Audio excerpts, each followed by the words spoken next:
Wait, Nicholas Hoult is playing Gilderoy Lockhart now?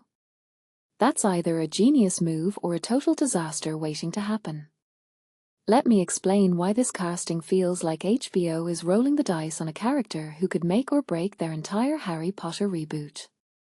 So, quick recap. HBO's new series is adapting the books one by one, and Season 2 will cover Chamber of Secrets, which means we're getting all the absurdity of Gilderoy Lockhart, the self-obsessed fraud who stole other wizards' achievements. Kenneth Branagh played him in the movies as this flamboyant, almost cartoonish figure. But Nicholas Hoult? The guy who played a foul-mouthed, unhinged Peter III in The Great? That's unexpected. In my opinion, this could go two ways. Either Hoult leans into his chaotic energy and makes Lockhart a darkly comedic nightmare, or he tones it down so much the character becomes a bland caricature. What makes this interesting is how much Lockhart's role hinges on being both ridiculous and dangerously incompetent, kind of like a wizarding version of a reality TV star who accidentally causes a crisis. Now, let's unpack why this matters. Lockhart isn't just comic relief. He's a symptom of a bigger problem in the wizarding world, the obsession with fame over actual skill. This is a guy who won Most Charming Smile 5 times while obliviating people to steal their glory. If HBO nails this, it could be a biting satire of celebrity culture. But if they miss the mark, we're stuck with a tear-dimensional joke. From my perspective, Hoult's casting is a gamble because he's proven he can do unhinged charm. The Great, Mad Max, Fury Road, but will they let him go full psycho or force him into Branagh's mold? That's the question.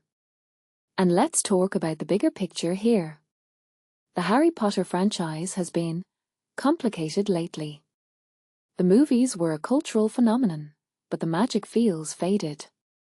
This reboot is trying to recapture lightning in a bottle, but audiences today are more cynical. A character like Lockhart, who embodies empty hype, could either feel fresh or just reinforce how much the series is leaning on nostalgia. One thing that immediately stands out to me is how Lockhart's introduction in Chamber of Secrets was rolling satire of self-aggrandizing authors. It's meta, right? A fraud writing books about adventures he didn't have? But in 2026, does that hit differently?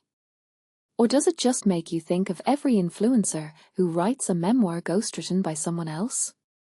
If you take a step back and think about it, HBO's entire approach is fascinating. They're committing to adapting the books line for line, which feels both bold and creatively safe.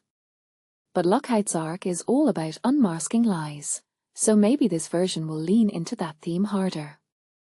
Imagine Hoult's Lockhart being more sinister, less slapstick. A detail I find fascinating is how his memory charms work. In the books, he's actually skilled at them, which makes his fraudulence more calculated. If they highlight that, it adds layers. But if they reduce him to a buffoon, we lose the tension of him being a real threat. This raises a deeper question. Can a show that's slavishly faithful to the books also modernize their themes? Lockhart's a perfect test case. He's not just vain, he's a systemic problem. The wizarding world rewards his lies while ignoring actual heroes like Newt Scamander or, well, literally anyone else. What many people don't realize is that Lockhart's incompetence directly endangers lives. So if HBO plays him for laughs, they might miss the point. But if they make him unsettling? Suddenly, this goofy character becomes the show's most relevant metaphor for today's misinformation age. At the end of the day, I'm here for the chaos. Whether Hoult nails it or crashes and burns, this casting guarantees drama. And honestly, in a reboot that risks feeling like a lifeless retread, we need something to spark debate. So what do you think? Is Hoult the right choice, or should they have gone bigger, or smaller, on the Lockhart insanity scale? Let me know in the comments, and if you're curious how this could go sideways, maybe we'll dive into the rest of HBO's casting decisions next week.